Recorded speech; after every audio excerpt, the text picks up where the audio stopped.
Wow, madness. Just absolute madness. My name's Mark. Let's talk rugby.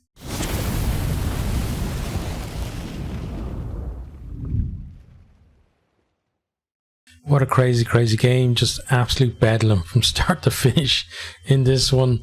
It looked like, both teams trying to play sevens for most of the game. But, early on, we got Silla in at the side of a ruck. Portugal have a chance to kick the penalty up the line, get it into the 22, secure the ball from the line out. They try a kick through, but that comes to nothing. Portugal then disrupt the Fijian line out, turn the ball over in the maul. Then they try a crossfield kick in midfield, claimed by MacLeod for Fiji, but then Lamani's kick gets charged down. Portugal then nick the line out, and it's just the ball is going. It's so hard to keep track of who's got possession and who's made the latest mistake. Marquez then kicks out on the full, and Fiji have the first real attacking position. Tajer, he's offside. Fiji win a penalty. Games have been so physical from both sides as well so far. Both looking to move the ball, but also both just coming up hammering tongs in their defence and causing a lot of those errors. But Lamani then, his kick is a bit scruffy as he kicks to the post, but it goes over. 3-0 Fiji lead. And then have a bit of a kicking battle. Portugal come out the losers as they slice a kick into touch. Fiji look to attack from the line out, but Portugal force an error, and it's them that counter. Again, we have a crossfield kick, but this one beats the winger into touch. Fiji go quick. They break down the left. Portugal then turn over, and you just can't take your eyes off this for a second. Storty then smashes Botitu, as Botitu was claiming a box kick. I thought Portugal's box kicking and then chasing was really good, especially in that first half. A little bit tired in the second half on the chases, but still effective. Both teams then testing their opposition, and it's just a case of who's going to blink first in this. They're also both looking to attack with the ball in hand, but plenty of errors from the two teams, and whichever side I feel at this stage can improve their accuracy is going to win this. Fiji then they begin winning penalties at the scrum, and that could be a great platform for them in the game. They go up the line from one of those penalties. They attack from the line out. Great carries from Botia, Mata, Maui and Tagi all in there. Then MacLeod, he slips as they look to go wide, and then Pinto gets over the ball and wins a penalty for Portugal. Really good defence from them. Storty then breaks for Portugal, almost collects his own chip over the top. And, back and forth, Habosi then slices diagonally through half of the Portugal team. Portugal will isolate him. They win a penalty. Then they go quickly, and Portela knocks on from it. And it's just what is going on? Portugal then get a penalty as Taggy goes down in that scrum. They kick that up the line. Fiji, though, force a turnover as Portugal look to spread it. But then they get pinged at the breakdown. Portugal, another chance then from a line out on the other side of the field. Fiji, though, steal the line out. And then they look to counter. Doesn't come off. And now they've got a line out of their own. But it feels like, both teams are just going straight to trying to spread it, and without putting in the work to really create any space to tie players in. And, it's exciting to watch, but you feel like if one team could just decide, listen, let's calm it down a little bit, tie in some of the defence, and then go wide and exploit space once you created it, but not really happening. Then in the middle of that as well, we have an amazing spiral kick from hooker Tajer that is basically he's going to be replaying that video in 30 or 40 years time, like to his grandkids or whoever, showing them what he did at Rugby World Cup. Crazy. Then thinking as well at this stage, somebody just needs to simplify it for a while, get into position, and then spread it. And as I said, take advantage of space that you've created rather than just looking to create it by going wide, which really wasn't working for the teams. It worked up to a certain point, but then you just run out of players to offload the ball to. But then Lamani, he tackles off the ball, penalty to Portugal in the Fijian 22. Portugal go to the corner. They hang on to the ball. Storty, though, knocks. Basically, like I think he maybe kicked on a loose ball or something, but he knocks on then with a try line at his mercy. But Habosi come over with a decent, I think it was Habosi at least, with a decent covering tackle. But they had penalty advantage, so Marquez squares us up at 3-3 from the tee. Fiji then attacking the 22, looking a little more fluid. Good defence from Portugal. Nea Talevu, he knocks on in contact. Portugal scramble it off, and that is half-time. It's 3-3. Only 6 points in that first half, but so much happened. It was so entertaining. And, I still don't get this whole thing of people thinking that a big score means exciting. Like, for me, what makes an exciting game is a close game. Whether that is 90 points to 85, or whether it's 5 points to 3 or something like that. If it's close, it's exciting for me. If it's a blowout for one team or the other, generally not that exciting. Portugal, though, into the second half, they look to run it. Lovely piece of skill from Tajer as he's carrying. He kind of put the ball behind his back or something, and then kind of flipped it around as if he was playing basketball or something. Then he offloads it, but then we have a big hit from Fiji, forces a knock on. They win a penalty at the scrum, but then Marta prevents that from going off the field by doing one of these ones where he jumps from off the field to catch the ball. Then Portela claims an up and under. Portugal put it through the hands and then kick through on an angle. Storty collects it and he scores in the corner, with Habosi again trying to force him out, but couldn't do it this time. Marquez converts, and it's 10-3, Portugal in the lead. Such a well-worked try from them. Portugal then attack from the restart in the Fiji 22. Ball goes loose. MacLeod then slices through the Portugal defence and in behind. Looks like he's actually on his way to the try line, but then he steps back inside instead. Maybe thought that he didn't have the pace quite to get there.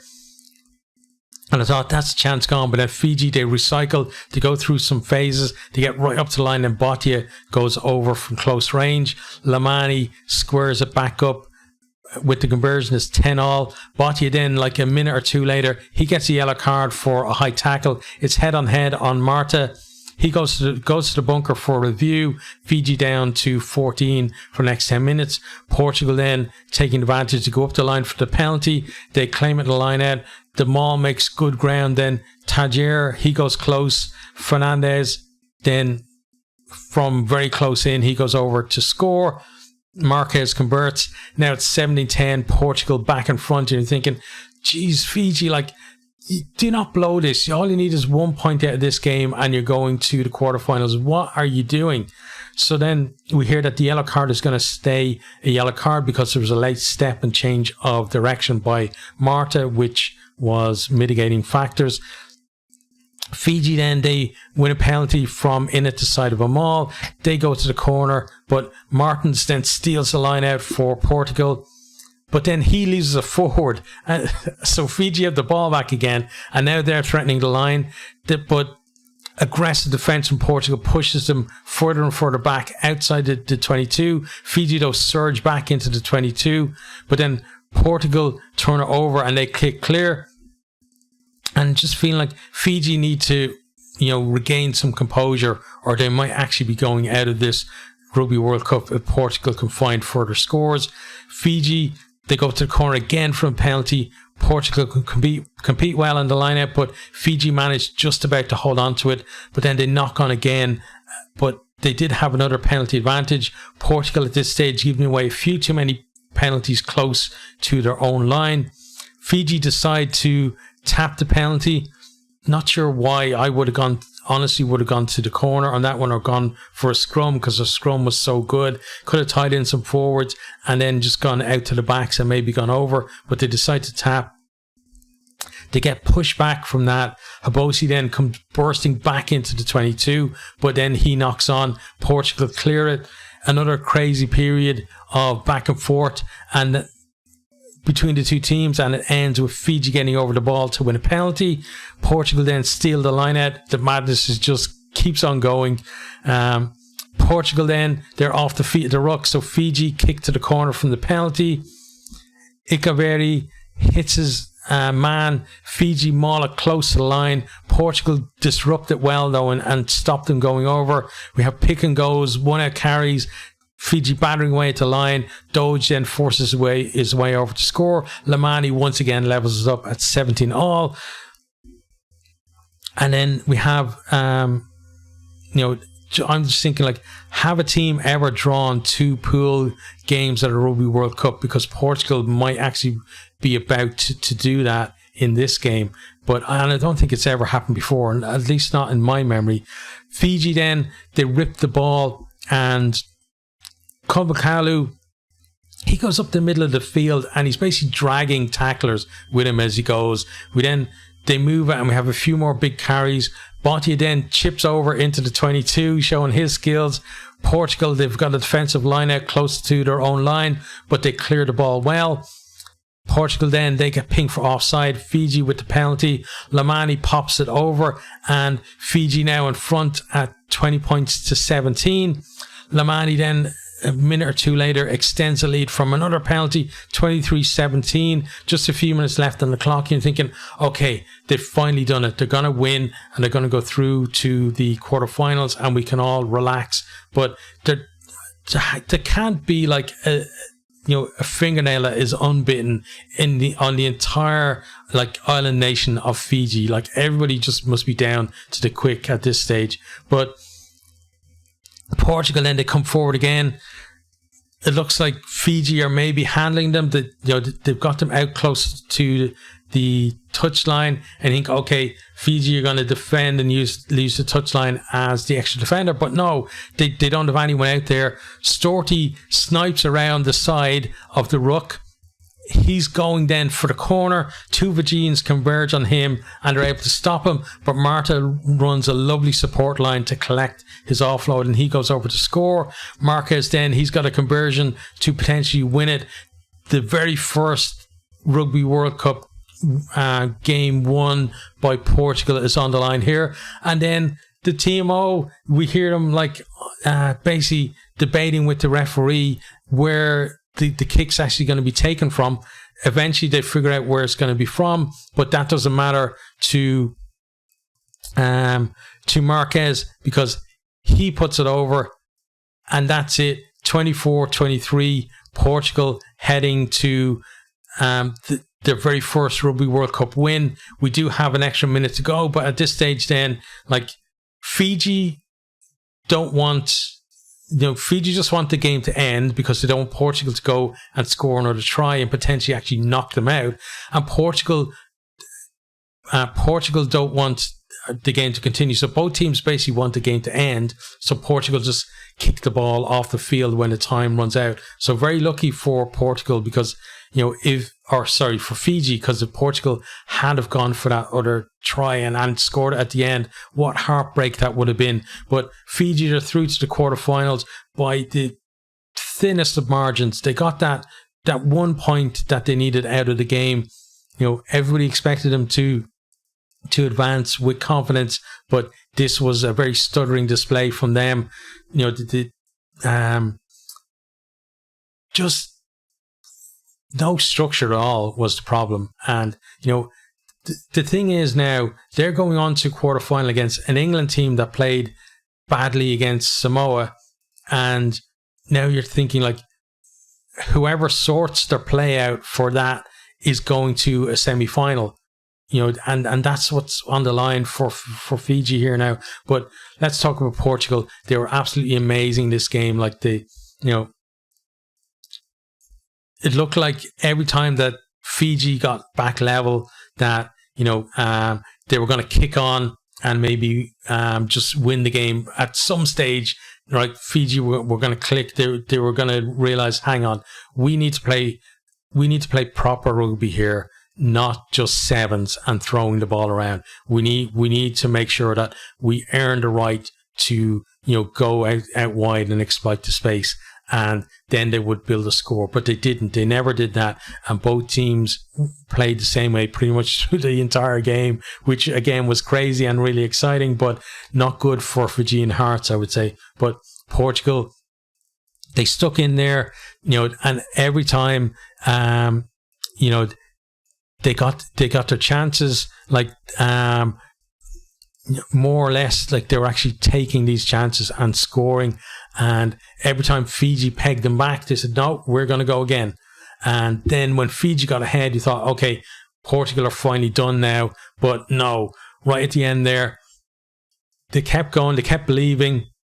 Lovely combination between the two wings to get that winner for them. But the entire team now are heroes, and this is brilliant to see. Like, I love Fiji, but I love seeing teams like this win, especially winning their first Rugby World Cup game, because I always think about, like, there are kids now at home in Portugal who would have been potentially big fans of football or some other sport or wherever, who've been watching this on the TV, and suddenly they've discovered the sport of rugby, and now they want to get into rugby. And some of them may pick it up and just go, nah, it's not for me, or maybe forget about it in a year's time. But there will still be a larger group of young players coming through, and potentially one of those young players then is going to go on to be a star for Portugal in the future.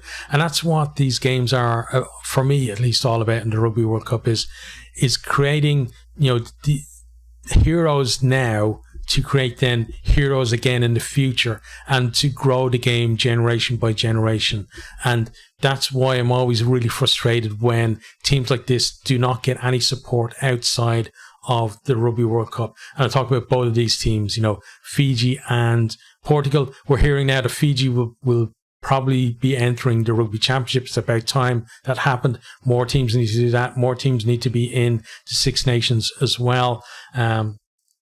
But, amazing scenes from Portugal, an amazing win from them, really well deserved. Fiji, though, like, the only good thing that two good things Fiji can take out of this. One, they got the point that got them into the quarterfinals.